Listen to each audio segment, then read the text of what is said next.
Hello and welcome to a new video. Today we're going to take a look at the Ceruledge in the Open Ultra League. This Pokemon got released today, so we're going to take a look at this one. It looks so cool, honestly. One of the coolest Pokemon ever created. I feel like it looks so epic. But let's see if this Pokemon actually can work in the Go Battle League as well. As we're going to face an amazing lead here. We're going to also see a Pokemon that is coming in here with the Tentacruel, where we can go for the Shadow Ball and look at this damage. Boom!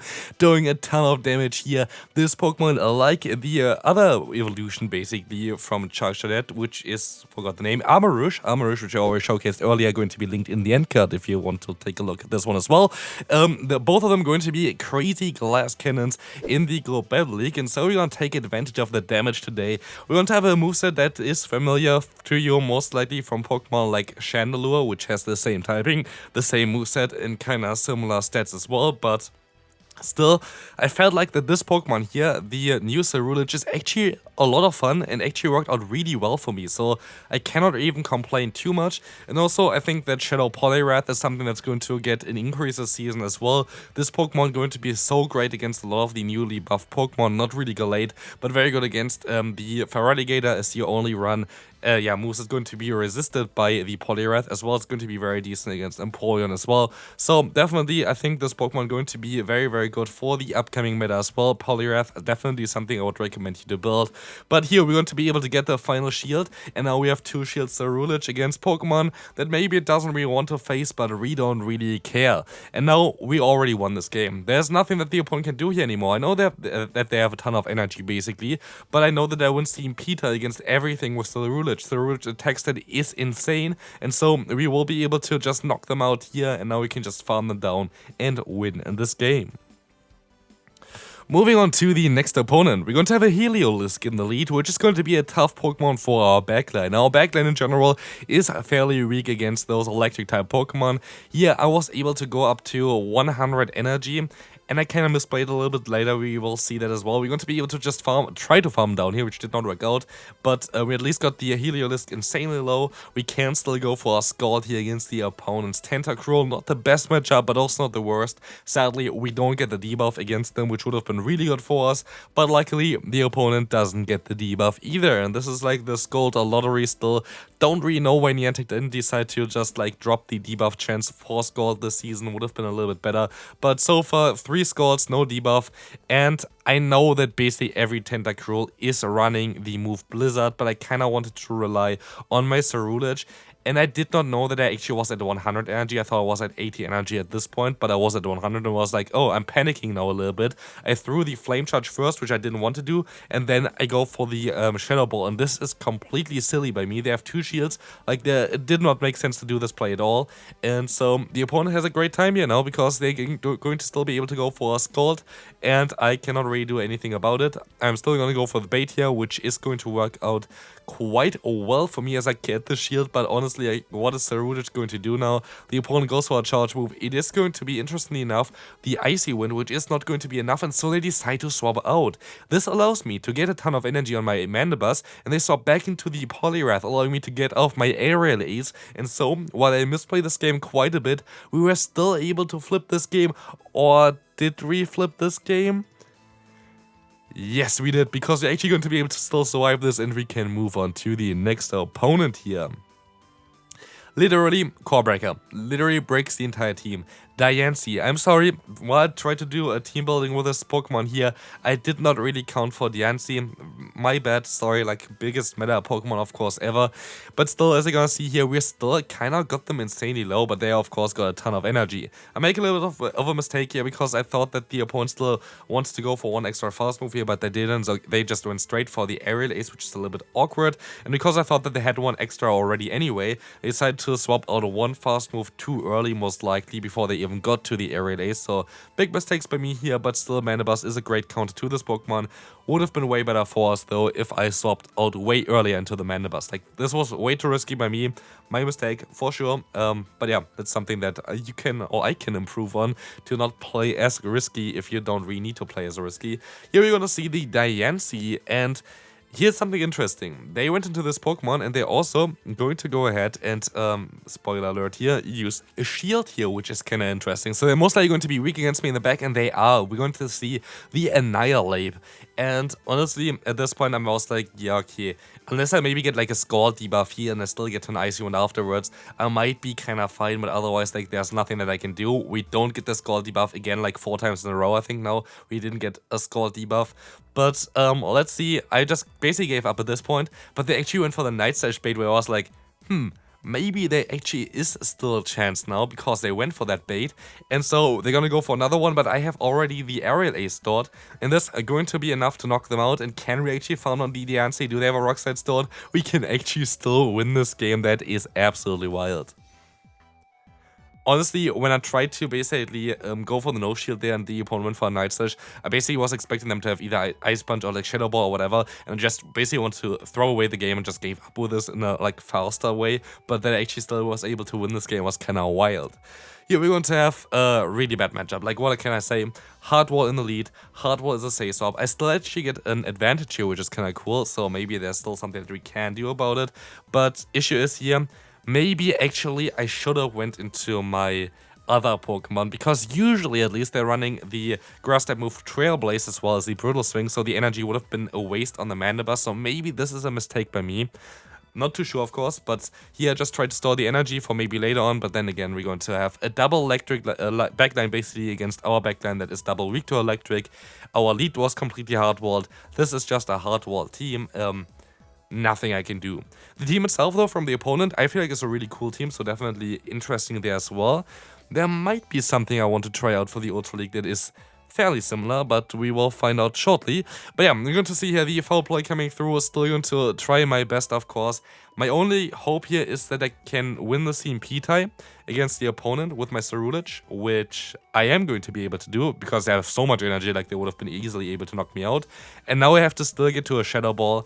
And yeah, we are not going to be able to do that. I can still try my best. I still wanted to see how much a boosted Flame Charge is going to do because we are so attack rated. This is still going to chunk quite a bit, but just not enough. And so we're going to sadly lose this game. Moving on to the next opponent, we're going to have an Empoleon in the lead. Fun fact about this matchup is, you lose a 0 shield and you lose a 2 shield, but you don't lose the 1 shield. So what you want to do here is, you want to stay in, you want to go for the Flame Charge, which is kind of something that you don't really want to always go for or whatever, because yeah, okay, you kind of want to keep the boost, but my goal is just to get 2 Flame Charges off, get 2 shields, and swap out immediately, because otherwise the opponent still gets to move. They should be able to win this in the 2 shield scenario, but like this, I was actually able to catch a Hydro Cannon onto my Poliwrath. What a game there, that was really nice for me. And we can go ahead and see what the opponent tries to do with their Annihilate. This is either an Ice Punch or a Night Slash, and with knowing that the opponent has Night Slash here, we also know that Mandibuzz is going to be a hard wall to the opponent's energy. And this is something that I feel like is going to be something that we see a little bit more often than as well in the Open Great League maybe, and also in like played Pokemon formats, because I feel like that Mandibuzz actually has a lot of play in the current meta. You're going to have Pokemon like Feraligatr with the new fast move, which is going to be resisted. Of course, Ice Beam would be coverage, but still, you're going to have an okay time against that Pokemon. You're neutral against something like an Empoleon. You're very good against the Night Slash variant of the Annihilate, which is way more common nowadays than the Ice Punch variant. So I feel like that the Mandibuzz definitely going to have a lot of play in the future. Here we're going to see the Drapion with the buffed Awkward Tail, which is a little bit awkward. But as you're going to see here right now, Ceruledge does not really care too much, as we're going to be able to resist the fast move, and this is going to be able to do a ton of damage against them. Going to not get the knockout, but one more charge move is all it takes, and we will be able to win this game here. Good game to the opponent. Let's move on to the next one. Next opponent coming through, a great lead for us. Magnezone in the lead is going to be exactly what we want to face, as they're going to swap out into a Mr. Mime. I know this player, they always bring Mr. Mime, and I find it kind of funny, so definitely cool. Also to see the new fast move of, what's it called? Actually, Psywave, right? Yeah, Psywave. I really wish Psywave would have been better.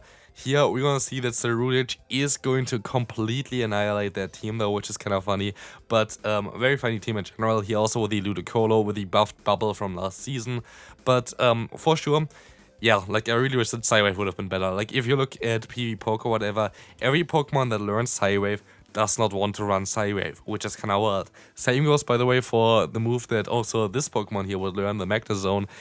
Goes the same basically with the, what's called Magnet Sound, or yeah, I think it's called Magnet Sound. Something like this, I don't know, actually. Metal Sound, Metal Sound was the name. Yeah, Metal Sound is also like basically not really wanted on any Pokemon that can learn it, so hopefully Niantic going to fix it for the next season. But yeah, that's going to be it for this game. They decided to forfeit and we can move on to the next one. I don't like electric type Pokemon with this team, especially not an electric type Pokemon that has also dark type coverage when we have a ghost type in the lead. So yeah, that's not going to be really ideal for us. We can still go for a Flame Charge here.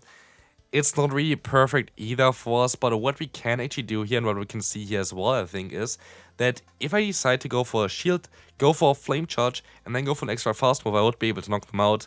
But the opponent kinda, I guess, knew that, and so yeah, my Flame Charge goes onto Poliwrath, which is something I definitely don't really want to face here.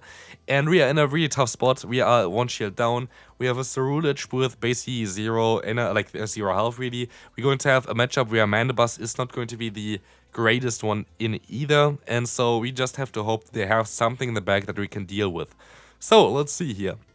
The opponent goes for another Icy Wind. We will be able to take this. The opponent is going to get the attack drop onto us as well. And we can go for the full farmland, which is really important because like this, we're still going to have a charge move, which is going to connect onto the opponent's Ampharos. I think they still need one extra fast move to basically get to another one. But as you can see here, the opponent has a Scantank in the back. This was too early for a Trailblaze. So this is going to be a crunch, going to be resisted, going to be easily taken by our Poliwrath as we can reach one Icy Wind.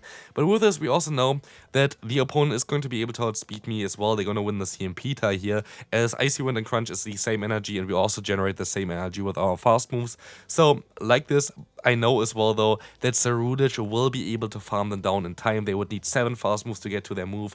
Unless like there's like this inconsistency where I still would get to a charge move, we are going to be fine, and we can Shadow Ball the opponent's Ampharos. Final battle might be actually my favorite battle of today here, because it was a little bit of a trickier one, and I maybe didn't play it perfectly fine, but it was a very, very close matchup here as well. So let's see how this is gonna go. We're gonna have the Icy Wind coming up against us from the Drifblim.